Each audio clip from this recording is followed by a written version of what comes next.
È uno studio molto bello, ringrazio il Dipartimento di Prevenzione e il dottor Amini e il dottor Scibetta per il lavoro fatto. Devo dire che è uno studio che ci dà veramente il polso della situazione e con grande soddisfazione devo dire che i trevigiani sono contenti, soddisfatti della loro salute e soddisfatti dei servizi che vengono loro dati, e questo ci fa pensare che dovremmo continuare su questa strada perché è la strada giusta. Una popolazione che invecchia, direttore, però. Una popolazione che invecchia sempre di più, e questa è neanche nella logica, nel senso che abbiamo meno nascite, abbiamo un tasso di natalità molto basso, è una popolazione che invecchia ma che invecchia bene. Chiaramente questo comporterà che invecchiando bene ci saranno anche patologie cosiddette croniche, e su queste dovremmo lavorare molto perché saranno più patologie, quindi saranno costi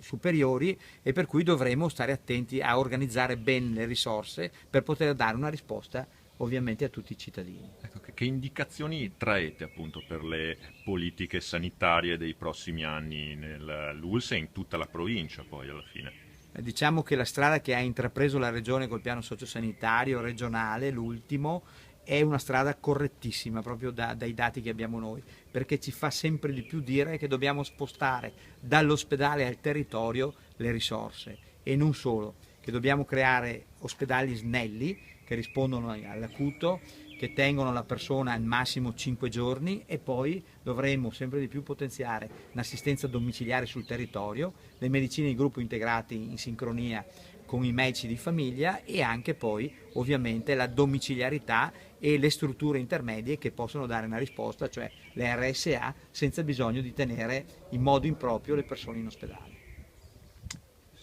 Si sta andando avanti, siamo forse un po' in ritardo su questo, soprattutto su questo secondo fronte, insomma se ne parla da diversi anni, ma ci sono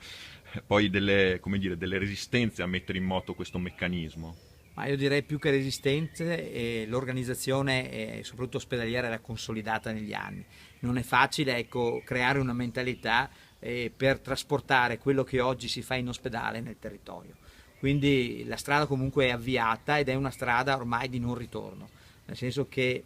sia i nostri professionisti che gli stakeholder, cioè le persone che sono intorno, devono capire che oggi siamo sempre di più orientati a dare delle risposte ai cittadini nel territorio, perché sono risposte più appropriate, che sicuramente hanno costi inferiori e che poi mantengono la persona vicino a casa nel proprio domicilio, se possibile, grazie all'assistenza domiciliare. Insomma, ecco, c'è sempre una sollevazione quando magari si parla di chiudere o spostare qualche reparto, però appunto, come dice, questo è inevitabile. Diciamo che queste resistenze oggi non hanno nessun significato. La gente per fare un intervento importante si fa 200 km.